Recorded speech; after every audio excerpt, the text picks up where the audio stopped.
ছেলেমেয়েগুলোর ভবিষ্যৎ যারা খাচ্ছে, যে নাগ নাগিনীরা বিষাক্ত নিঃশ্বাস ছাড়ছে ক্যাম্পাসে, বাচ্চা বাচ্চা ছেলে মেয়ে, আমি এই বাচ্চা বাচ্চা ছেলে মেয়ে বাধ্য হচ্ছি তাদেরকে অ্যারো করে দেখানোর জন্য। তার কারণ এদের বাড়িতে মা বাবা এবং তাদের যারা আত্মীয় স্বজন রয়েছে তারাও নিশ্চয়ই চাইবে না তারা ডিপ স্টেটের দালালি করুক, তারা রাষ্ট্রের বিরুদ্ধে চলে যাক, তারা আমেরিকার কথা বলুক, তারা পাকিস্তানের কথা বলুক, পাকিস্তানের আইএসআই এর ডিরেক্ট পেরোলে তারা চলে আসুক। স্লিপার সেল তৈরি হতে নিশ্চয়ই আপনারা চাইবেন না, আপনার বাড়ির বাবা মা যারা রয়েছে তারা নিশ্চয়ই চাইবে না ক্যাম্পাসে এরকম স্লিপার সেল তৈরি হোক।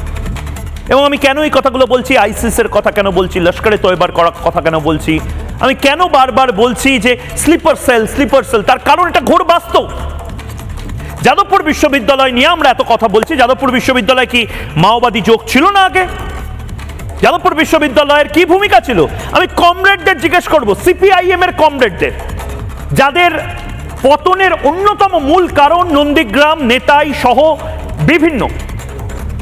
বিভিন্ন জায়গা যেখানে মাওবাদীরা উপদ্রব শুরু করেছিল বলে সিপিএম আমাদের বুঝিয়েছে, তাহলে ওটা মিথ্যা হবে?